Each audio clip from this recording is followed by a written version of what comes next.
Hey friends, this is Wayne over at the Ram Man Inc. Don't forget the ink. Here's our new revised D300.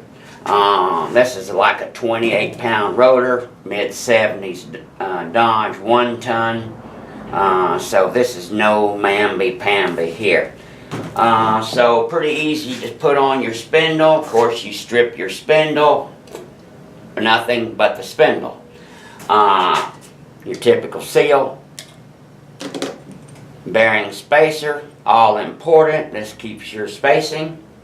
Off the shelf bearing, outer bearing, washer, nut, and cap. Beautiful. So here we go. We have the rotor installed on the spindle.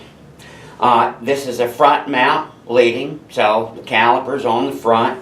I'm kind of right-handed, so I've got it turned around. This is actually the driver's side spindle right here. So install your 2 bolts and your spacer and your lock nut. Go ahead and install them first, and then put your rotor on. Easy as pie. Then we're going to remove our 2 nuts and our 2 washers. And now we have our critical spacers. They are absolutely the right size. We have our caliper.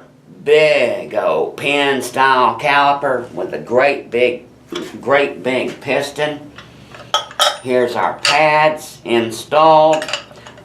Pin screw through the plate, and outside pad, inside pad, real simple. Takes this 3/8 Allen, fits the pins. Pretty simple. So, shoot, it only takes a couple of minutes. So we've got our caliper assembly together with plate.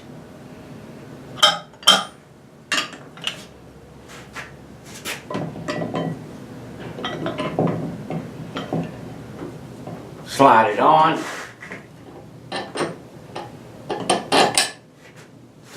Pull our bolts up.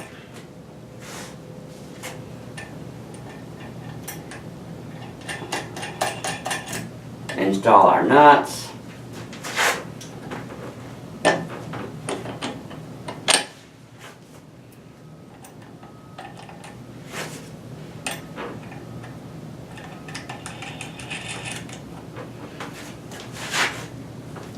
Doggone it.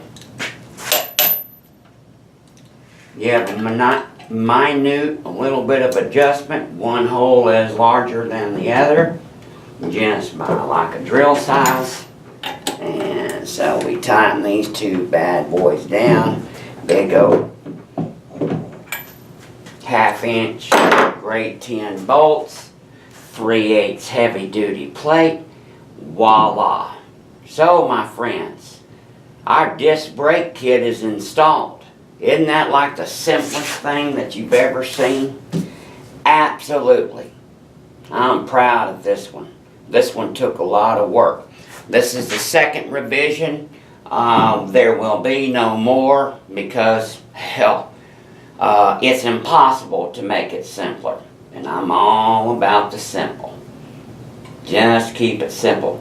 God bless you. God bless America. And happy Mopar. Bye.